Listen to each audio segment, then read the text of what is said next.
សួស្តីបងប្អូនបាទពេលនេះចង់ review បាទប្រាប់ពីរបៀបប្រើប្រាស់បាទមុខងារនៃកម្មវិធី ICC បងប្អូនណាបាទអញ្ចឹងក្រោយពីយើងភ្ជាប់ជាមួយកាមេរ៉ារួចរាល់បើចេញជាវីដេអូហើយបាទយើងងាកមកមើលបាទជាមួយនឹងកម្មវិធី ICC បាទវាមានមុខងារច្រើនបងប្អូនណាបាទមុខងារទី1គឺ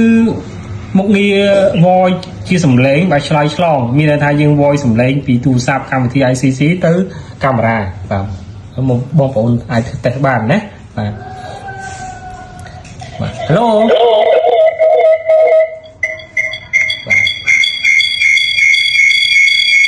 អានេះយើងបិទសំឡេងអាចបិទបានបងប្អូនណាបាទ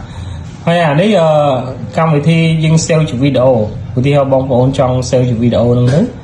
បាទទុកនៅខាងក្រៅបងប្អូនចុចរូបកាមេរ៉ាហ្នឹងមកបាទអញ្ចឹងឃើញវីដេអូនាទីបងប្អូនបាទនេះហើយឧទាហរណ៍បងប្អូនចង់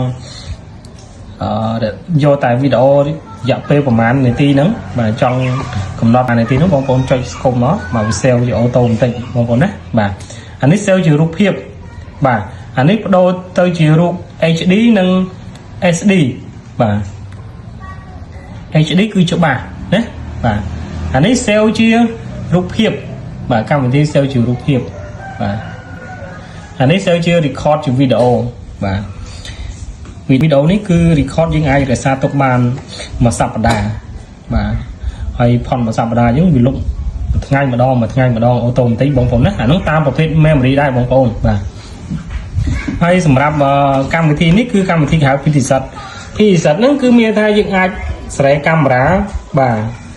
យើងចង់សេរីដាក់ទៅប៉ែកខាងណាក៏បានដែរបាទយើងអាចសេរីទៅលើទូរស័ព្ទយើងណាមិនមែនសេរីទៅលើកាមេរ៉ាទេយើងអាចសេរីលើទូរស័ព្ទ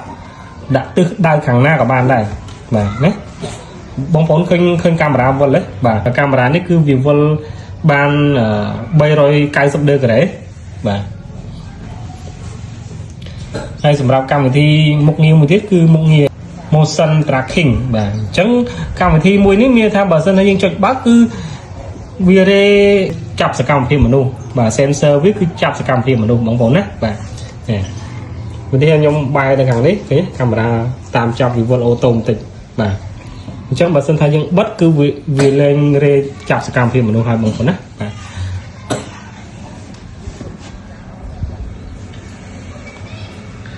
ហើយកម្រិតរូបភាពបងប្អូនឃើញបាទគឺច្បាស់មែនទែនបងប្អូនបាទច្បាស់ណាស់